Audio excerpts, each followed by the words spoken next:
तो hello everyone, मैं हूं शिवम द्विवेदी और आप देख रहे हैं अपना पसंदीदा चैनल ज्ञानोदय के गुरुजी। एक लंबे वक्त के बाद फाइनली वो दिन आया कि अब हम ज्ञानोदय पर पुनः क्लासेस को शुरू कर रहे हैं।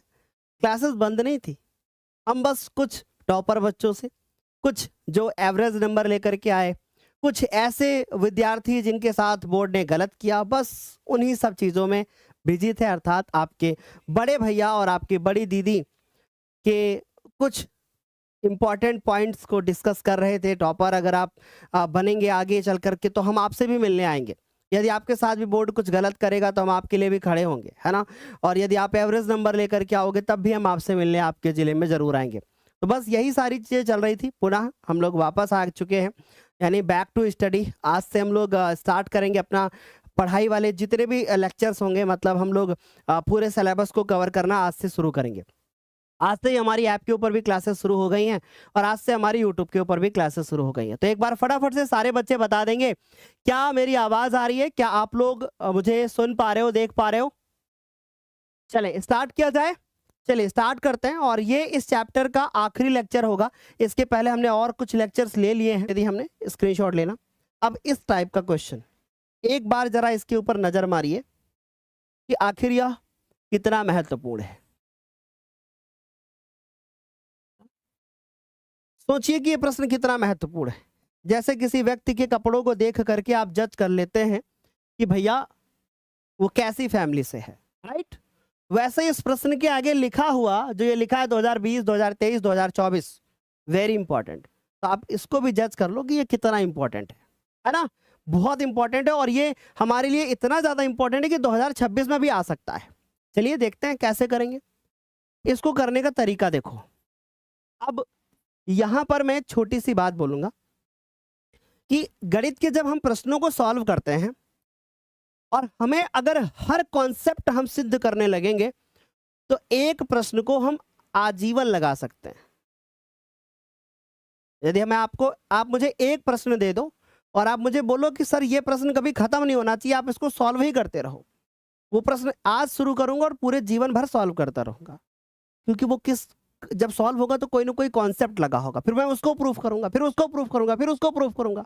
और ये बताने का कारण मैं आपको बताता हूं, क्योंकि अगर मैं इस प्रश्न में ये लिखूं कि 3 + √5 एक अपरिमेय संख्या है और मैं इसको 4 लाइन में समाप्त कर दूं और मैं ये शॉर्ट में लिख दूं कि √5 एक अपरिमेय संख्या है, तो ये प्रश्न सही माना जाएगा, ऐसा एनसीईआरटी कहती है। और मैंने देखा है कि कुछ बच्चे कहें, क्योंकि हम अध्यापकों को गलत नहीं कह सकते, कुछ बच्चे क्या करते हैं इसमें सिद्ध करने लगते हैं कि अलग से सिद्ध करके दिखाएंगे कि √5 एक परिमेय संख्या, अपरिमेय संख्या है। फिर ये क्वेश्चन बहुत बड़ा होता है ना। फिर ये क्वेश्चन बहुत बड़ा होता है। समझने का प्रयास करें। जैसे अभी हम पीछे प्रश्न कर रहे थे और उस प्रश्न में हम ये सिद्ध करने लगते हैं कि भैया ए और बी को सहभाज्य माना है, फिर हम सहभाज्य को प्रूव करने लगते हैं तो क्वेश्चन बड़ा हो जाता है। ऐसे मेरी रिक्वेस्ट है कि जैसे इस प्रश्न को कराएं वैसे करके आना, तुम्हें पूरे नंबर मिलेंगे। ठीक, चलो आप मेरी बात जरा गौर से समझने की कोशिश करिए। सबसे पहले हम लिखेंगे कि माना 3 + √5 और बिल्कुल वैसे कराएंगे जैसे आपकी किताब में एनसीईआरटी में है। माना 3 + √5 एक परिमेय संख्या है। अब आप बताइए एक बात, अगर मैंने इसको परिमेय संख्या माना है तो परिमेय संख्या क्या कहती है? परिमेय संख्या कहती है कि अगर मैं परिमेय संख्या हूं तो मुझे a/b रूप में लिखा जा सकता है, अर्थात अंश बटे हर के रूप में लिख सकते हो ना। क्या यहां तक सभी को समझ में आया? आराम से आगे कंटिन्यू करें। अब हम देखेंगे कि यहां पर मुझे ये बात बहुत अच्छे से पता है और आपको ये बात बहुत अच्छे से पता है कि ये जो a/b है, यानी अंश बटा हर होता है, ये परिमेय संख्या होती है ना। किसी भी संख्या को अंश और हर बट के रूप में लिखा जा सकता है। क्लियर हो ये बात? फिर उसके बाद ये जो आपको 3 दिख रहा है, ये भी आपको जानकारी है कि ये एक परिमेय संख्या है। तो मैंने एक काम किया, मैंने कहा एक काम करता हूं भाई, परिमेय वालों को पर एक तरफ और अपरिमेय वालों को एक तरफ लिखते हैं। तो हमने कहा रुको भैया, एक काम करते हैं ना कि √5 को एक तरफ लिख देते हैं और a/b और ये 3 को उठा करके उधर फेंक देते हैं ऐसे। अब मैंने कहा देखो भाई, एक तरफ लिखा है परिमेय संख्या और एक तरफ लिखा है अपरिमेय संख्या, और ये बात भी हमको बहुत अच्छे से पता है कि एक परिमेय संख्या कभी भी अपरिमेय के बराबर हो ही नहीं सकती। इसका मतलब ये जो यहां लिखा हुआ दिख रहा है ये परिमेय संख्या और ये अपरिमेय संख्या, ये तो गलत है। अब एक बच्चा पीछे से खड़ा हुआ, गए सर, ये कैसे कह दिया आपने कि ये परिमेय संख्या है? हमने कहा सुनो जरा, सब्र करो।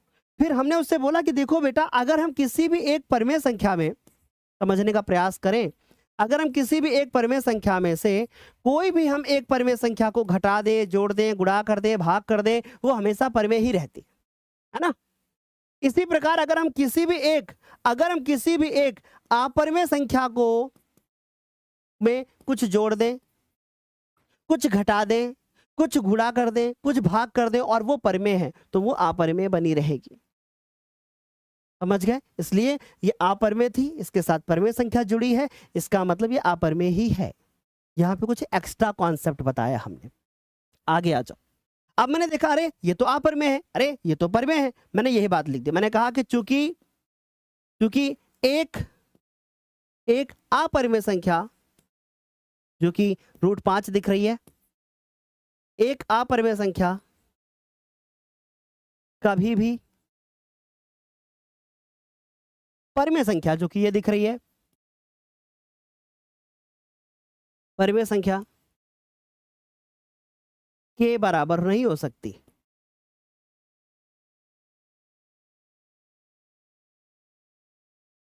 के समान नहीं हो सकती है। ठीक? अतः जो हमने माना है वो गलत माना है, अतः हमारी कल्पना क्या है? असत्य है ना?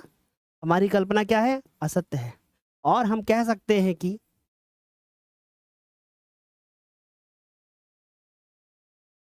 हम कह सकते हैं कि 3 प्लस √5 एक कैसी संख्या है? अपरिमेय संख्या है।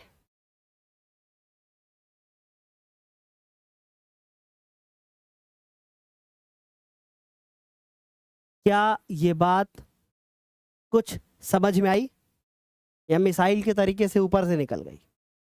अगर ऊपर से निकल गई है तो इसका मतलब क्या है कि हमें एक बार लिख करके पुनः प्रैक्टिस करनी पड़ेगी, है ना? अच्छा, अब